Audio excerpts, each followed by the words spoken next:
From the News Channel 5 Network, this is MorningLine.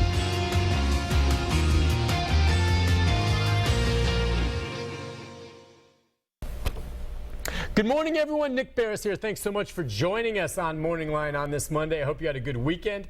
We've got a great show to get things rolling again. You know, get up, stretch, have a little bit of coffee.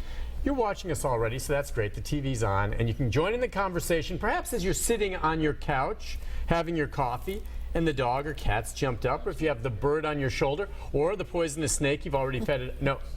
Allison Fields does not treat poisonous snakes. You know, before I came up here, we had a viewer that I was talking to, and I actually mentioned this also to Steve and Amy. They were wondering if you would, if someone brought an elephant by the vet clinic, could you treat an elephant? No, but I know the perfect people to do that.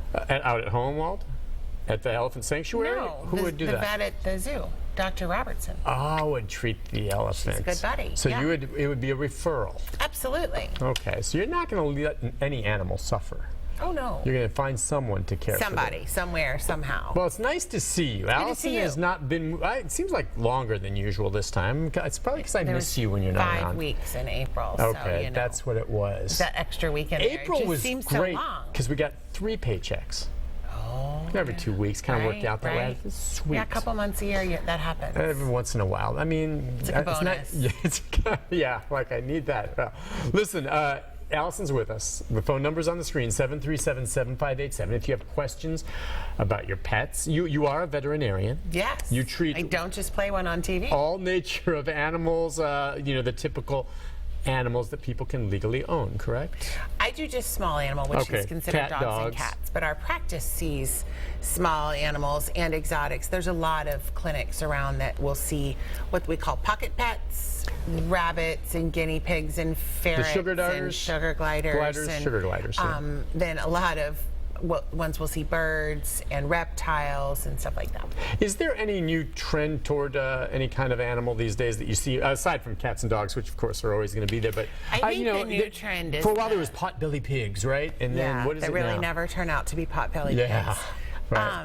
I think one of the newer trends is the mixed breed dog, but they have names like a Labrador Snorkadoodle and, you know, things like that, that they're really just mixed breed dogs, but people are paying large amounts of money for these designer mixed breed dogs. Mixed breed.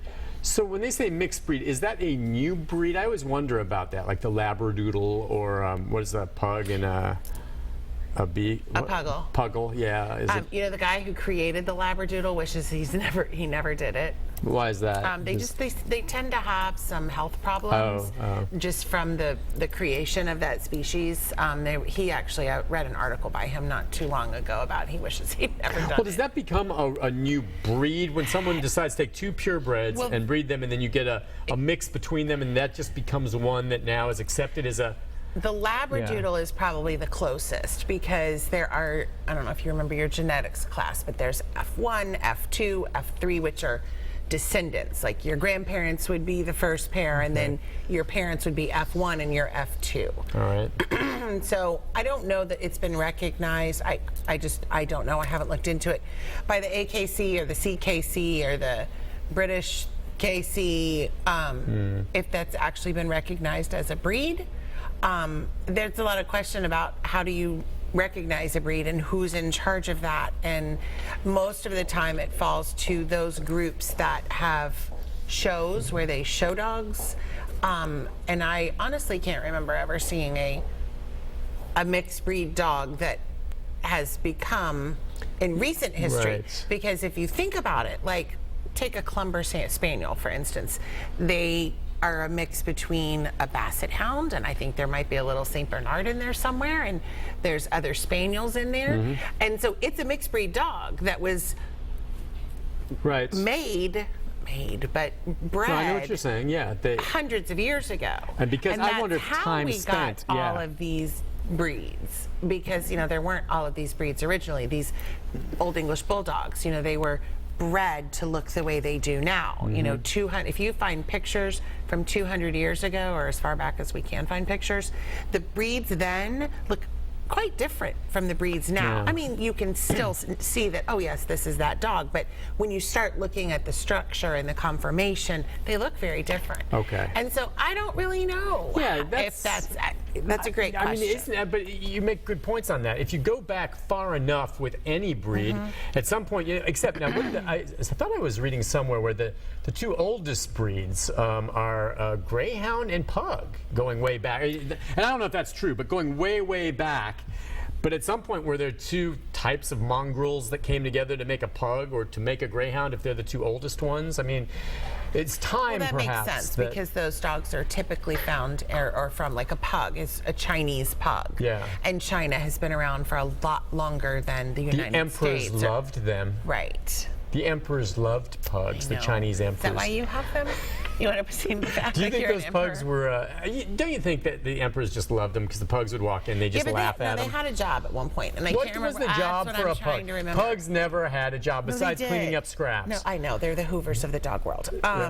No, they did. They had some silly little job, and I can't remember. We'll have to look that up on the break. Well, Greyhound, of course. I don't know. They say that sometimes you see some of the dogs on the writings on the wall and the imagery that was up there that shows what appears to have been maybe the Egyptian I don't know Greyhounds if they're having been around. or Pharaoh hounds. Yeah, okay, Pharaoh hounds maybe is what I'm thinking, but they look similar. Yeah, they're a little bit different. Pharaoh hounds look a little bit more like a Borzoi. Or an Afghan hound. Okay. They're a little different, not a ton. I haven't seen an Afghan in, gosh, years.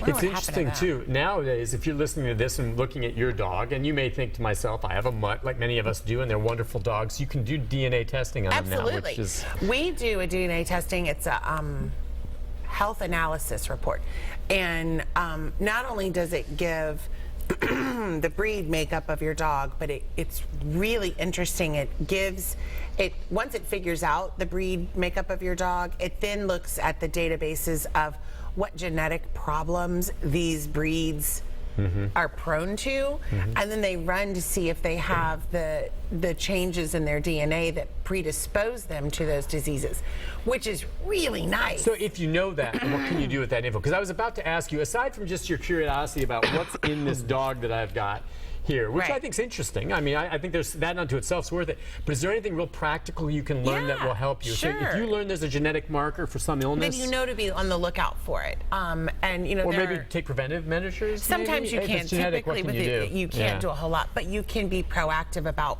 looking for it, and when it pops up, you kind of, oh yeah, this dog's prone to this because she has this breed in her. Yeah. You know, and I was shocked. I did the test on my dog because we got her from the orphanage, as we like to call it.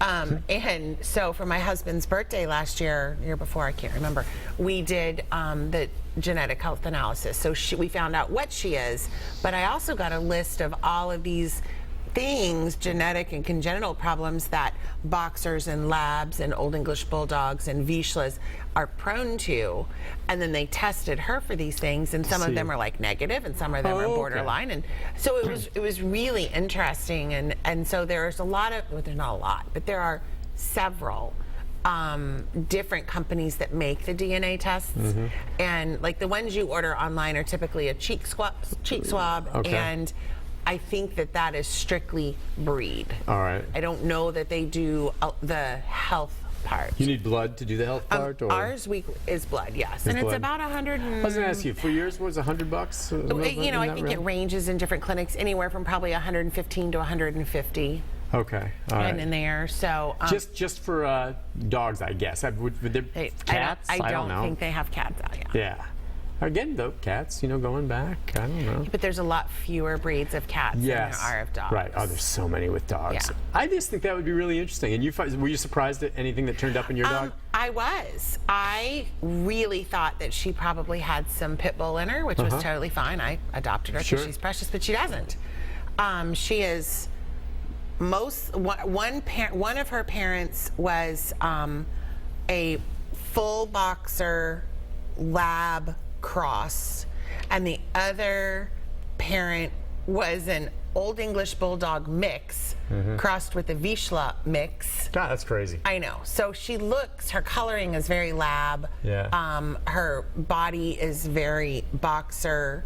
Her face has the little of the Old English Bulldog. And she occasionally points like a Vizsla. So, you know, she's got it all in there. See, that's what's so great about a mixed breed dog. Before we go to our break, too, I wanted to say, you could do that testing too. One of the trends for a while that maybe I think hopefully has died down a bit is people doing the crosses between a wolf and a dog, or the ones that with cats crossing. I know you said you don't do DNA for that, but where they try to cross a cat with a bobcat or crazy stuff like that. Is that still happening? I have a friend who has a wolf hybrid. I think a lot of the problem with the wolf hybrids is that there really is no proven rabies vaccination. So rabies vaccinations are labeled for specific animals. Okay. We know that they work. We know that they protect. The wolf hybrid situation, there's no data. We don't know if it works. And so in endemic rabies environments, which we are, I mean, there's rabies in the wildlife here. You know, I can't remember, just recently I heard 4 or 5 skunks were tested. We do stories on that, absolutely, right. And so I think that part of the concern is that we don't know that these vaccines impart immunity to these dogs, so therefore they are at a higher risk of contracting because we don't have the studies to prove it, which then makes it a bit of a health hazard. Yeah, and then my thing about those dogs always is there's a little wild in there. You just wonder if one of these days they're going to snap and go wild on you. Well, yeah, but I've met a few Chihuahuas the same way. Yeah, well, yeah, other dogs can do that as well, but Right. Chihuahuas. Good thing about Chihuahuas, you can chew your ankle. Wolf hybrid? Unless you're holding them. You know, the big dogs are a little easier to control in a way because you can actually use some force and restrain them, whereas little guys are a little, I don't want to break you. And you're worried you're going to hurt them. Yeah. All right, on that note, we'll take a break. When we come back, Joe and others, if you're online, 737-7587, we'll get to your calls. If you want to talk, we were just covering some interesting topics there, but we're going to get into flea tick control, some of the new treatments that are out there if you're thinking about what you can get these days. There's pills that we talked about before. Topicals. Other concerns maybe as we get into the warmer months, and I can tell you right now it's going to be a busy year for ticks and fleas. Yes, it is. We'll take a break. Be back with your calls. Stay on hold. We'll be there. More of our conversation with Allison right after this.